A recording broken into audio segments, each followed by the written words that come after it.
guys, so today's video is going to be on different ways you can go about storing and organizing and kind of repackaging your patterns. So in this video I'm going to show you a few different ways, and on my website blog is where I'll post additional ways you can go about doing that. So definitely make sure you sign up for my newsletter on my website. That's where I post additional sewing related and fashion content, so definitely check that out. So one of the ways I love storing my patterns is by using the collapsed envelopes. So it looks just like this. Collapsed envelopes just like that. So what I do is I created a template where just like your store-bought patterns, it will have a front view and a back view. And then what I did differently was I added in 2 additional boxes so I can put swatches. And then I added a pattern number, and then I just put my name on the side right there. And all I did was I took a sheet protector and I taped it at the top and the bottom, so it's easy for me to slide this in and out. And I find this really convenient because when dealing with clients, since I'm no longer using this particular fabric for this look, this is the updated fabric. So with the swatch, they can get a feel of what the fabric feels like, and it's just really convenient. And it's always important to put a pattern number for all your drafted out patterns. It's a great way to stay organized. So for example, if I was to hire a pattern maker or a seamstress, I could say, let's work with pattern number 0002. Let's change up the bodice on that and just keep the bottom portion of that gown. So this is the only pattern number 0002. So it just makes it's so convenient to work and find your patterns and stay organized.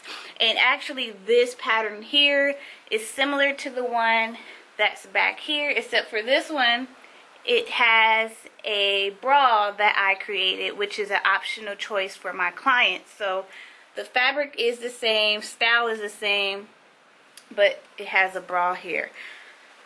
I also did several of these. This is another one that I did. It's pretty much the same as the other one. It doesn't have a swatch box, but if I made a little bit of room, so if I decide to add any swatches, trims, buttons, or so forth, that I can add that on here.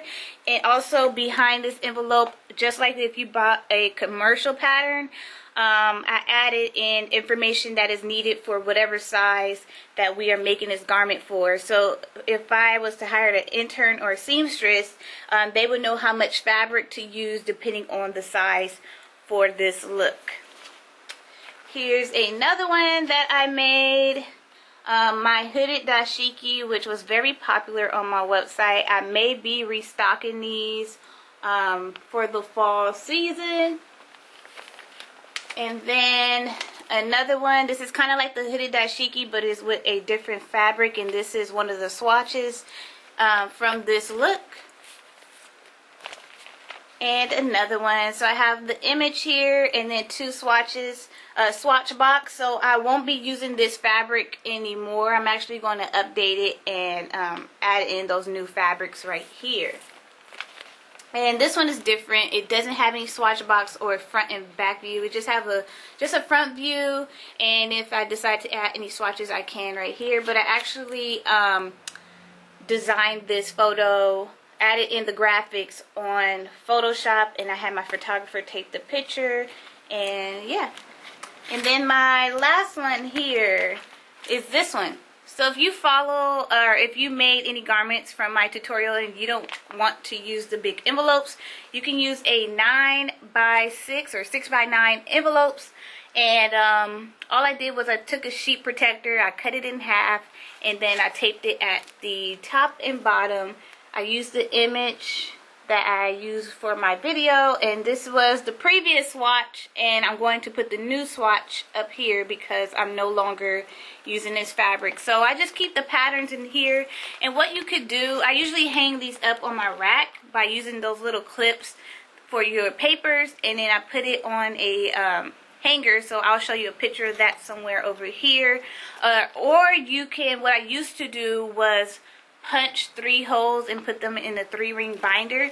But now that I have like thousands of patterns, the 3-ring binder is not that efficient for me.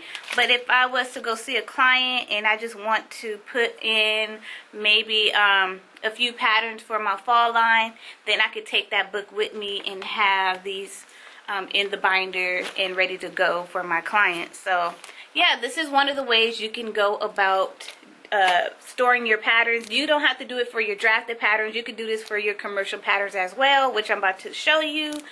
But also, you don't need Photoshop to do this. They have websites you can use to create templates like this. But what I did for you guys is I put the PDF form on my website. So that's why it's really cool that you go ahead and check out my website blog so that you can print this out if you decide to do so. So another way I like to stay organized with my patterns is by using like this basket here. I actually got this at the 99-cent store. I have seen this at Target and Kmart, and definitely try checking out any of your local 99-cent stores. They might carry this. But this one currently is holding about 60 patterns, about 61 patterns.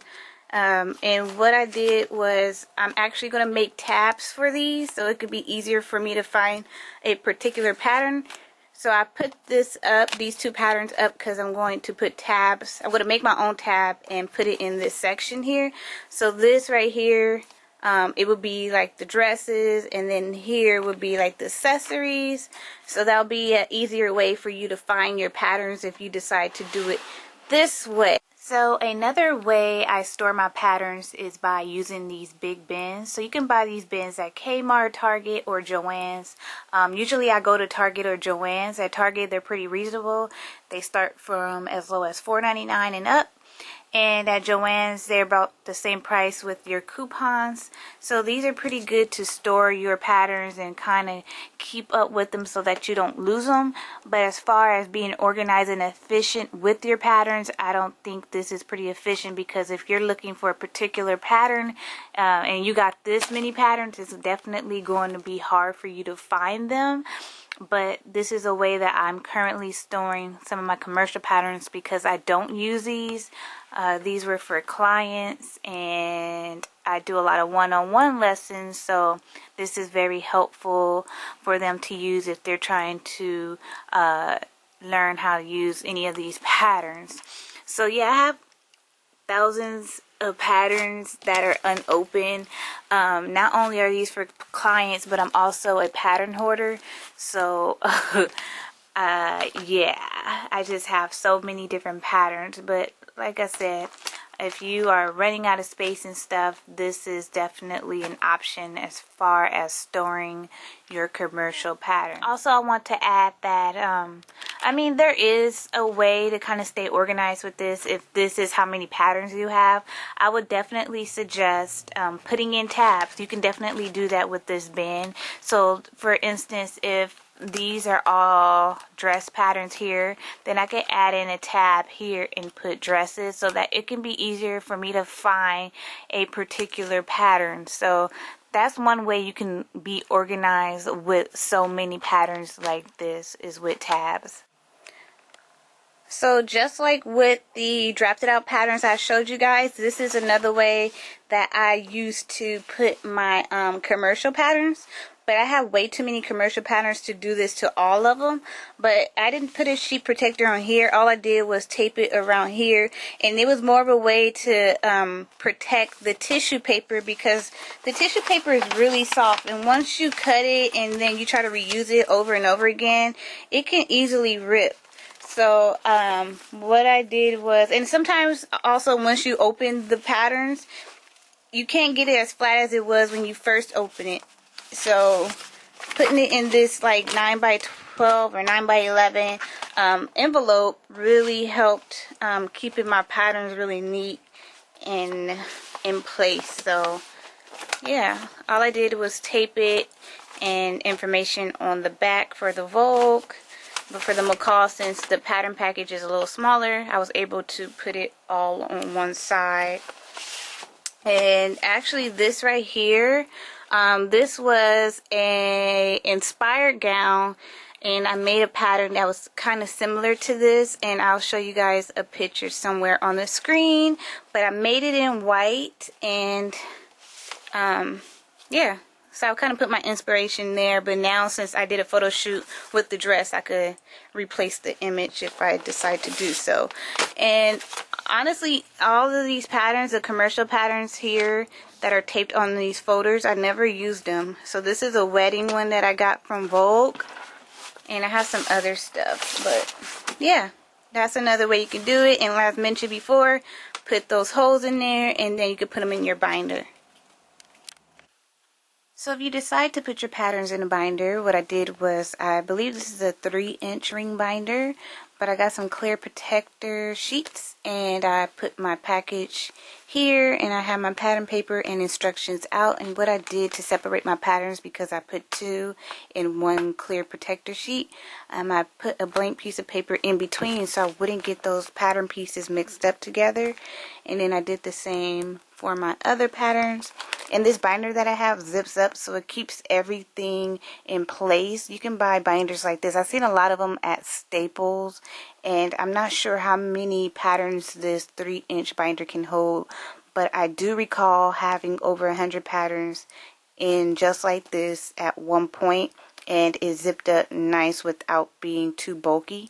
So definitely don't overstock on your patterns in one binder, because you want to be able to close it. But yeah, it should look like this if you decide to put it in a 3-inch binder, or whatever size binder you decide to get. You guys enjoyed this video, so definitely make sure you check out my website blog on additional tips and tricks that you can do for staying organized, and also other sewing related content. Thank you guys for watching, and I'll see you next week for a new video. Bye.